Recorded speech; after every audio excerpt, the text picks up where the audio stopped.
विपिन बिहारी दलाई संपादक प्रियपुत्र श्रीक्षेत्र पुस्तकमेला कमिटी सदस्य। आज आम पालन करूँ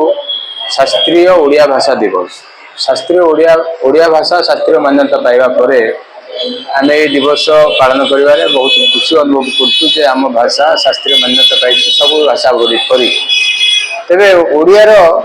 ओडिया भाषा प्रचलन क्षेत्र में आमर कौन कौन भूमिका प्रचार प्रचार क्षेत्र में पिला माने किपरि आग्रह करेंगे ओडिया भाषा रे चिठी पत्र लिखे कि निमंत्रण पत्र आमर लेखा प्रचलन हम आगुरी ओडिया भाषा रे निमंत्रण पत्र प्रचलित थिला एबे कौन है कि केमती गोटे ओडिया भाषा को भूली भूली जाऊँ तेरे बही भी उपहार देवाई आम के पछे जाऊँ हीनमन्य भावुँ मन में भावुँ बही उपहार देले काले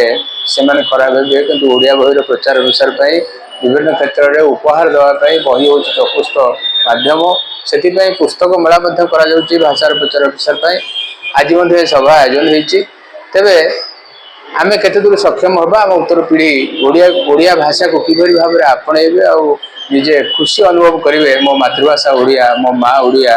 माटी कि मो प्रणाम करी केमी जत्न नेबी माँ माटी मातृभाषार जत्न नेबी पूजा करी से दिगरे आम चेष्टा करूँ। आज आम केतेक ओडिया रे दस्तखत करने शपथ ग्रहण करूँ अन्य मानक प्रवर्तइबू ओडिया रे अति कम रे दस्तखत करा जाऊ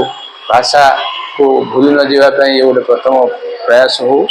भाषा को तो प्रकृति कहीं भूलती ना विभिन्न जीविका जीवन में ओडिया को छाड़ी अन्य भाषा कहता लोक देखा जाती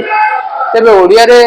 निज सबू भाषा सबू शब्द जानिबा परे आमे अन्य भाषा रे व्यक्त करिया को सक्षम होबा ए कथाटा निहाती जरूरी। ओडिया रे प्रथम जानिबा तापर आमे जो जेते भाषा जानिबा शिखिबा कहिबारे असुविधा नहीं आउ जेते भाषा शिखुच शिख निज मातृभाषा महत्व रख ये आमर स्लोगान हो समस्ते निज मातृभाषा मातृभूमि माँ को किभली भल पाइबे आदर करेंगे स्नेह आदर सहित जत्न भी करेंगे प्रचार प्रसार दिगरे से दिगरे आज ये दिवस रे आम समस्ते चेष्टा करवा करुचु शपथ ग्रहण करुचु जे समस्त को ओडिया बोली गर्वित होगापी प्रवर्तवा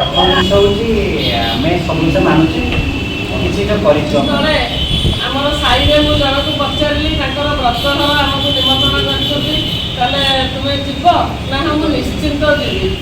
से जनकर हूँ से संस्कृत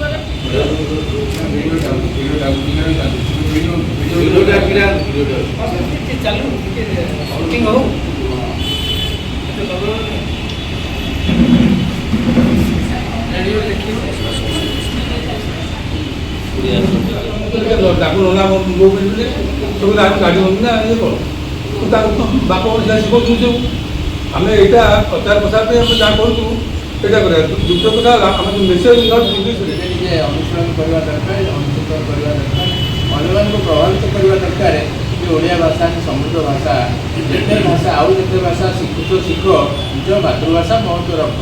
ଏଇଟା ହେଉଛି ଆମର ସ୍ଲୋଗାନ ହେବା ଦରକାର।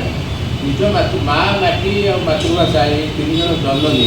ତାକୁ ଯଦି ଆମେ ଅନାଦର କରିବା ତାକୁ ସ୍ନେହ ଆଦର ନ କରିବା ତାହେଲେ ଅଭାବ କେଉଁଠି ନା କେଉଁଠି ରହିଯିବ ଯେ ଆମେ ନିଜ ପରିଚୟ ନିଜେ ହଜେଇଦେବା। बर्तमान अनुरोध करी अरुणी गोटे छपा होता एपटे बाहागर सेपटे हूँ कौटी आम क्या सहित कौन बाहागर एपटे लिखा होता क्या सहित मानने कौटी कौन बाहागर कौ दिन मंगलपूर्त कौ दिन कौन बाहागर पानी ग्रहण ये समय ये भोजी आमरी आम जो कथा कहते विपिन आम निमंत्रण कार्ड आम कौन कह RSVP मान कौन भी आज आम मुझे जानती माने कौन से भी जानना।